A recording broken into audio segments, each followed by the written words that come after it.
Salut tout le monde, je suis vraiment content de vous retrouver cette semaine pour cette nouvelle vidéo, mais avant de commencer, je voulais ouvrir une petite parenthèse pour tous vous remercier. Car la dernière vidéo que j'avais faite, vous avez juste explosé le compteur du nombre de vues, explosé le compteur du nombre d'abonnés, j'ai eu des likes, j'ai eu des commentaires de mecs super sympas, et je voulais tous vous remercier du fond du cœur. Je m'y attendais pas, franchement, je ne m'y attendais pas. Un grand merci à vous tous. Et maintenant, j'espère que la vidéo qui va suivre va vraiment vous plaire. A tout de suite.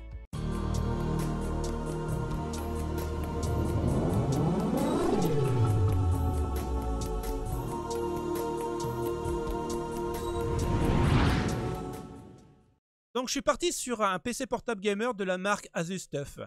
Tout simplement parce que je pense qu'au niveau performance et prix, c'est le juste milieu. On a plus cher, mais on n'aura pas beaucoup plus de performance. Et après, on a moins cher. Mais là, on va tomber dans des processeurs et des cartes graphiques de l'ancienne génération. Et je voulais quand même quelque chose d'actuel. Donc là, c'est un PC portable avec un écran de 15 pouces en Full HD, donc 1080p et 240 Hz.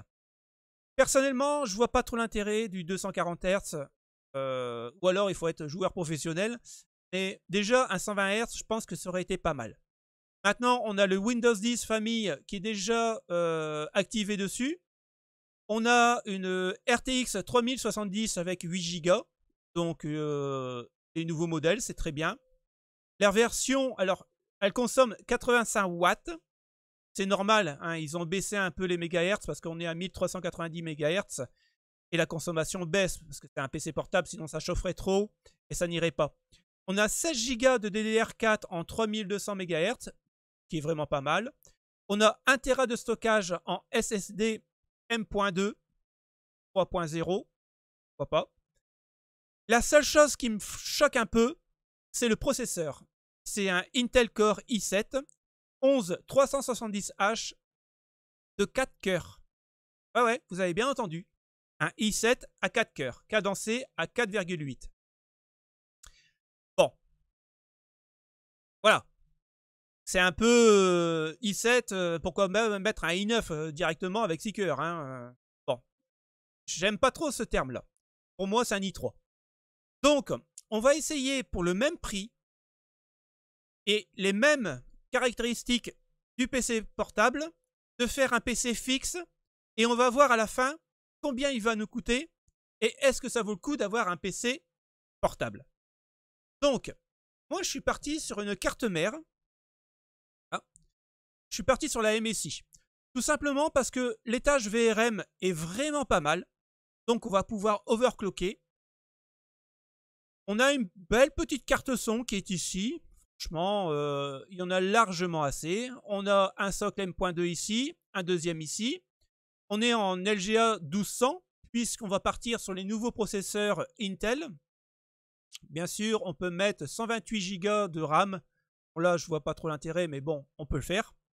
Et puis, ce qui est pas mal non plus, c'est que la backplate qui est juste derrière, là, elle est déjà incorporée. Donc ça déjà un signe de haut de gamme quand même. Et puis, la Tomahawk, généralement, est réputée pour avoir un étage VRM qui est très bon en overclocking. Donc, celle-ci, on est parti sur une gamme de 159,94 €. Et pour une fois, je dois dire que Top Achat est le moins cher.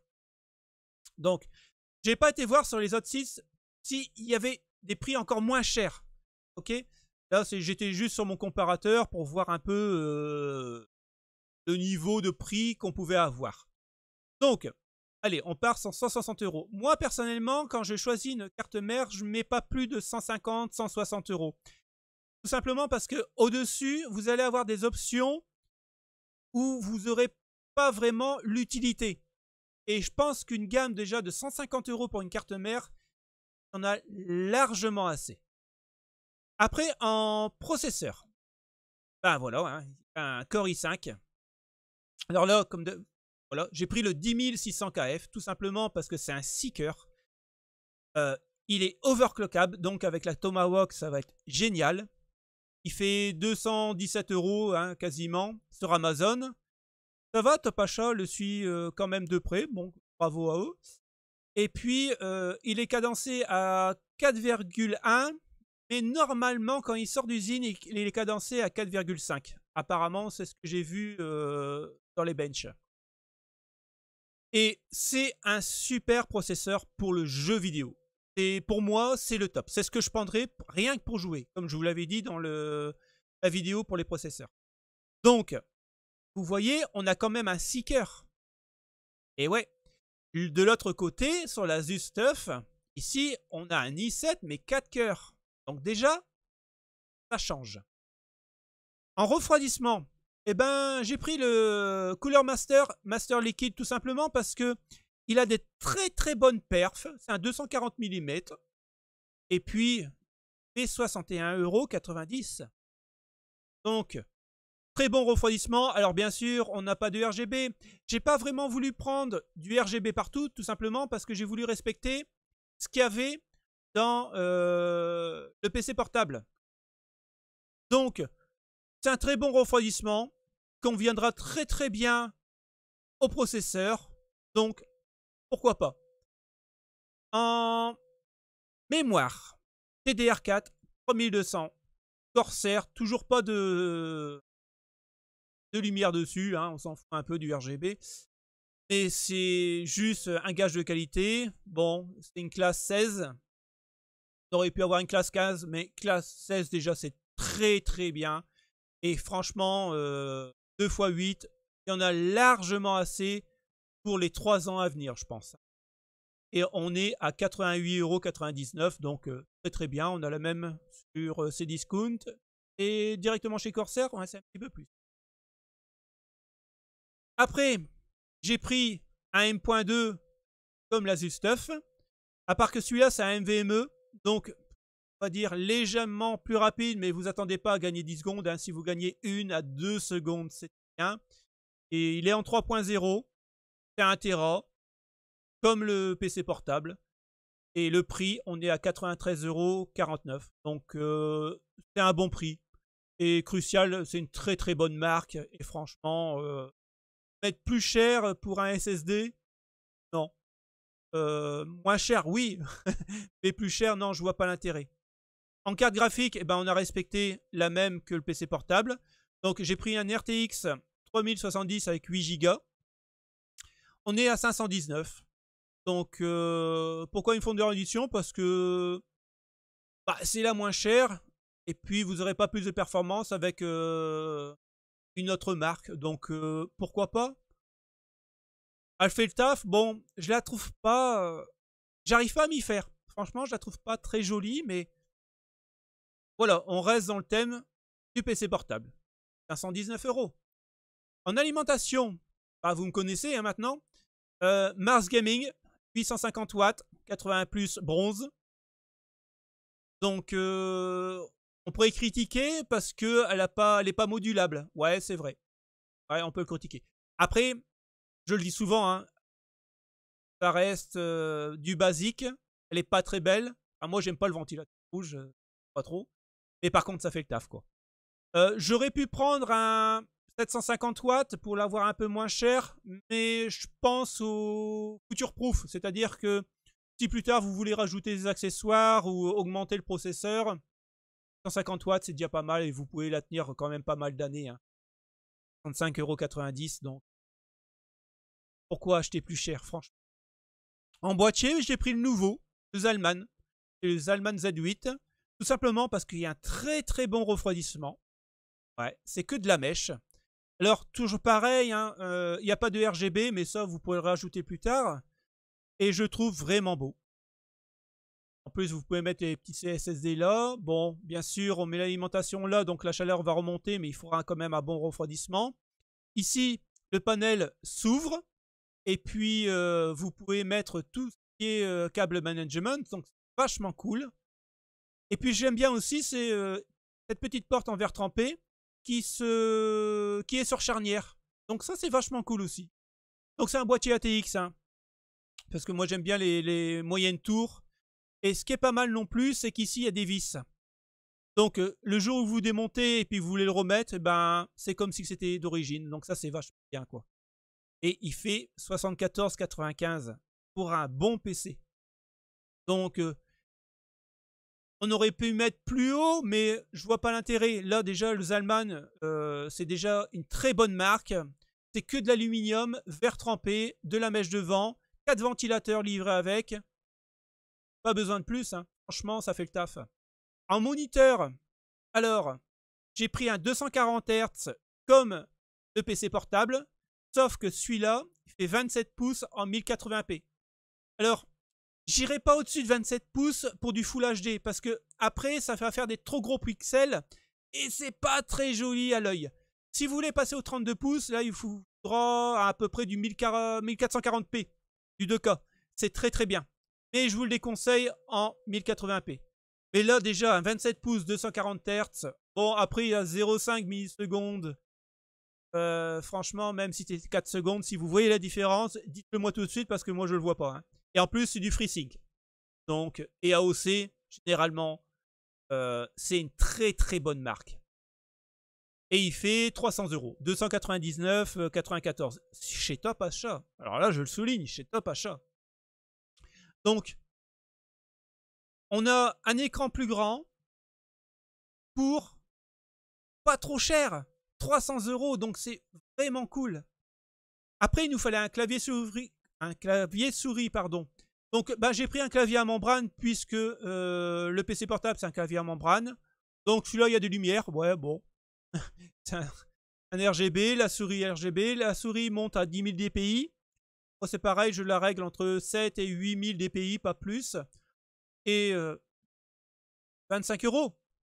Donc, après, c'est pareil, j'aurais pu prendre un 455 de chez Corsair à, je sais plus, il doit être à 50 ou 90 €. Enfin, pas vérifier, je ne sais plus. Mais pour coller à l'image du TUF Gaming, bon, je trouve que c'est vraiment largement assez pour commencer. Et puis j'ai rajouté, parce que sur le PC 15 pouces, il y a les enceintes. Donc moi personnellement, je mets jamais d'enceinte, je mets toujours un casque. Et j'ai pris un Ryzen Kraken X, qui est pas mal, hein, c'est de l'entrée de gamme, c'est pas du haut de gamme, mais vous en avez pour 49,99 €. Donc pour les prestations du casque, 50 €, c'est très très bien pour commencer. Et voilà, hein, vous pouvez mettre plus cher, mais vous allez avoir mieux bien sûr. Mais je pars dans la logique qu'on part sur des, comment dire, sur du matériel de base. Ok? Donc, il faut rajouter un Windows 10 qui coûte une dizaine d'euros, hein, si vous allez chercher sur SCDKey ou sur un autre site. Alors moi, j'ai fait mon petit calcul, sorti ma petite calculatrice. Et sur ma calculatrice, qui est juste là, le tout, donc de la carte mère jusqu'au Ryzen Kraken X, on en a pour 1665,64 €.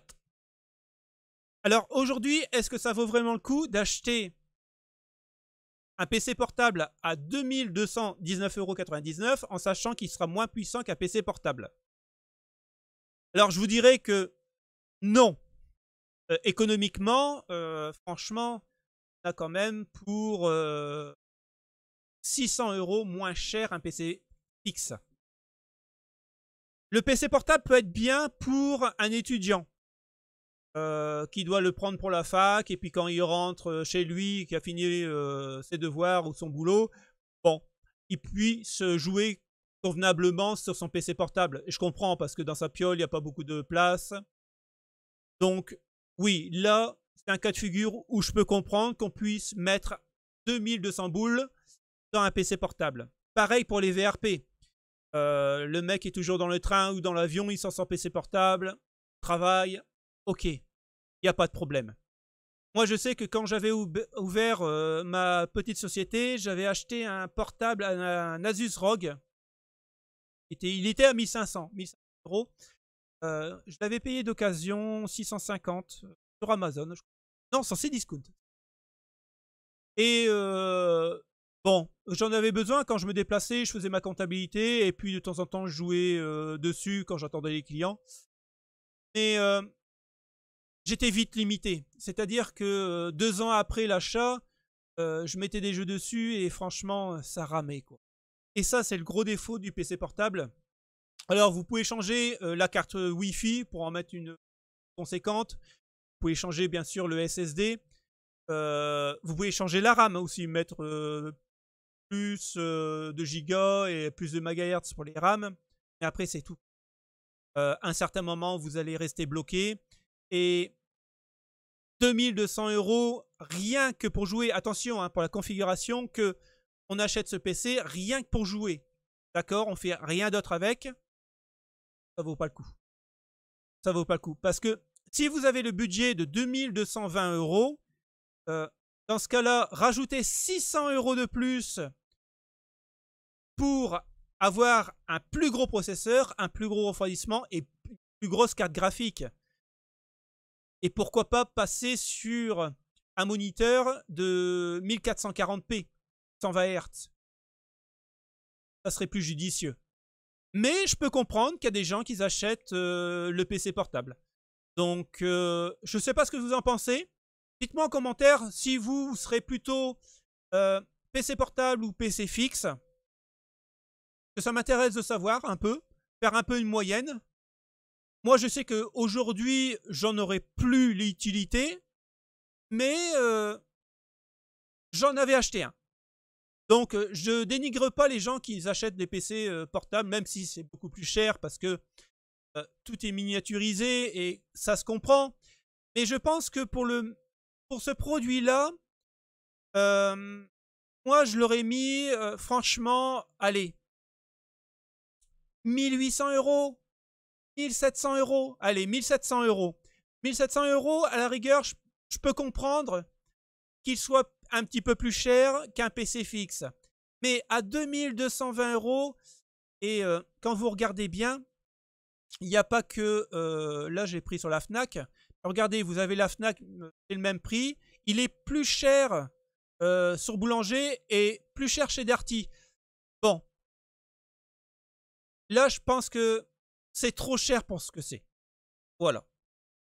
Si vous avez aimé la vidéo, pensez à mettre un petit pouce bleu, abonnez-vous et je vous dis à la prochaine les potes. Salut, ciao ciao.